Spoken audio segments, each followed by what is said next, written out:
గుంటూరు జిల్లా మంగళగిరిలోని విద్యాభవన్ను ముట్టడించాయి ఉపాధ్యాయ సంఘాలు. రేషనలైజేషన్, బదిలీలు, పదోన్నతుల స్కెడ్యూల్పై ప్రభుత్వం విడుదల చేసిన జీవోలను రద్దు చేయాలని డిమాండ్ చేస్తున్నారు వారు.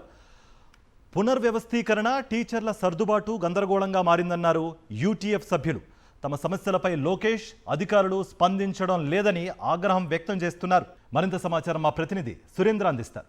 రేషనలైజేషన్, బదిలీలు, ప్రమోషన్లపై ఉపాధ్యాయులు అయితే మండిపడుతున్న పరిస్థితి కనిపిస్తుంది. ఇప్పటికే ప్రభుత్వం దీనికి సంబంధించి జీవోలు కూడా విడుదల చేసింది. ఉపాధ్యాయ సంఘాలు ఏదైతే బదిలీలు కానీ, రేషనలైజేషన్ కానీ, ప్రమోషన్లు కానీ ఏదైతే చర్యలు తీసుకున్నారో అన్నింటినీ కూడా పక్కన పెట్టి ఏకపక్షంగా ప్రభుత్వం నిర్ణయం తీసుకుని జీవోలు విడుదల చేసిన నేపథ్యంలో వాళ్ళంతా కూడా ఈ రోజు విద్యాభవన్ ముట్టడికి పిలిపించారు. రాష్ట్ర వ్యాప్తంగా అన్ని జిల్లాల నుంచి కూడా ఉపాధ్యాయులు ఇక్కడ చేరుకున్న పరిస్థితి కనిపిస్తుంది. ప్రభుత్వం ఏకపక్షంగా నిర్ణయం తీసుకుంది. ఉపాధ్యాయ సంఘాలతో చర్చించే చర్చిస్తుంది, కానీ నిర్ణయాలు మాత్రం వాళ్ళే చేస్తున్న పరిస్థితి కనిపిస్తుంది. దీంతో ప్రభుత్వ విద్యారంగం పూర్తిగా ధ్వంసమయ్యే పరిస్థితి అంటూ వాళ్ళు చెప్తున్నారు. మనతో పాటు యూటీఎఫ్ రాష్ట్ర ప్రధాన కార్యదర్శి ప్రసాద్ నారాయణతో పాటు సార్ ఏం చెప్తారంటే, ప్రభుత్వం నిన్న జీవోలు కూడా విడుదల చేసింది. ఇప్పటికీ మీరు ఏవైతే సూచనలు చెప్పారో అవన్నీ కూడా ఎక్కడ పరిగణలోకి తీసుకోకుండా ఏకపక్షంగా జీవోలు కూడా విడుదల చేసిన పరిస్థితి. ఉపాధ్యాయ సంఘాలన్నీ కూడా మీరు పెట్టిన దానివల్ల విద్యారంగం ఇబ్బంది కలుగుద్ది, దాంట్లో మంచి సంస్కరణలు కావు, ఇవి మార్చాలని చెప్పినా కానీ ఏకపక్షంగా ఈ ప్రభుత్వం జీవోలు విడుదల చేసింది. విడుదల చేసినా కానీ దీన్ని ఇంకా అమలు చేయడానికి కొంత టైము ఉన్నది కాబట్టి ఇప్పటికైనా సరే ప్రభుత్వం పునరాలోచించాలి. మేము అడుగుతున్నది ఉపాధ్యాయుల కోసం కాదు, విద్యార్థుల కోసం, విద్యార్థుల బిడ్డల భవిష్యత్తు కోసమే మేము అడుగుతున్నటువంటిది. సరైనటువంటి విధంగా ఉపాధ్యాయులు కేటాయించి మీరు ఏదైతే కోరుకుంటున్నారో నాణ్యమైన విద్య అందించడానికి కావాల్సినటువంటి అవకాశాన్ని కల్పించాలని చెప్పి అడుగుతూ ఉన్నాం. కనీసం ఉపాధ్యాయుల ఆందోళన గమనించి ఇగో ఈ చర్యలు తీసుకుంటున్నానని ఒక ప్రకటన కూడా చేయకుండా నిమ్మక నీరెత్తినట్టు కూర్చున్నారు. ఇది కరెక్ట్ కాదు. వెంటనే విద్యాశాఖ మంత్రి జోక్యం చేసుకోవాలి. పాఠశాల విద్యారంగాన్ని రక్షించడానికి ఏవైతే ఉపాధ్యాయ సంఘాలుగా మేము చెప్తున్నామో ఆ డిమాండ్లని పరిష్కారం చేసి మంచి భవిష్యత్తు విద్యార్థులకు అందివ్వాలని చెప్పి మేము డిమాండ్ చేస్తాం. ప్రభుత్వ పాఠశాలల పరిరక్షణ ధ్యేయంగా ఈరోజు యూటీఎఫ్ ఆధ్వర్యంలో ఈ రాష్ట్ర ధర్నా జరుగుతుంది.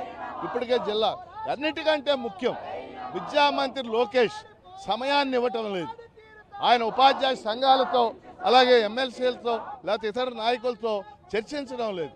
ఆ రకమైన సమయం అధికారులతో చర్చించి సమస్యలు పరిష్కరించుకోమని ఆయన చెప్తున్నాడు, కానీ అధికారులకు నిర్ణయాలు చేసే అధికారం ఉండదు. అందుకని మా మేజర్ డిమాండ్ విద్యామంత్రి లోకేష్ సమయాన్ని ఇవ్వాలి, మాతో చర్చించాలి.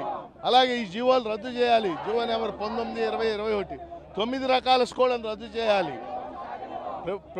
ప్రైమరీ పాఠశాలల్ని, హై స్కూళ్ళని కాపాడే విధంగా చర్యలు తీసుకోవాలని మేము డిమాండ్ చేస్తాం. గతంలో ఒక సెక్షన్కి 45 మంది విద్యార్థులు ఉండేవారు. ఆ విద్యార్థుల యొక్క సెక్షన్ యొక్క సంఖ్యని 1:53 చేశారు. ఈ 53 చేయటం వల్ల ఈ రోజున ప్రభుత్వ పాఠశాలలో దాదాపు 55-60 ఉన్నటువంటి పిల్లలుంటే 2 సెక్షన్ల కింద నడిచేవి. ఈ రోజున 1:53 ఉండటం వల్ల 53 లోపు ఉన్నటువంటి అన్ని కూడా ఒక సెక్షన్కి మెర్జ్ అయిపోవటం వల్ల వీళ్ళు యొక్క పోస్టుల యొక్క సంఖ్యని వీళ్ళు పెంచినటువంటి విద్యార్థుల సంఖ్యకి ఆధారంగా మిగిలిపోతున్నట్టు చూపిస్తున్నారు. కానీ వాస్తవ నిష్పత్తి కనిపిస్తే మరిన్ని పోస్టులు అవసరం అవుతాయి. ఈ విధంగా మసిపూసి మారేడుగా చేస్తూ ఉన్నారు. ఈ విధంగా అనేక ఉపాధ్యాయ సంఘాలు, యూటీఎఫ్ కావచ్చు, కొన్ని సంఘాలు కావచ్చు, దీని మీద నిరసనలు తెలియజేస్తూ ఉన్నాయి. విద్యారంగాన్ని గందరగోళం చేస్తున్నటువంటి పరిస్థితి ఉంది.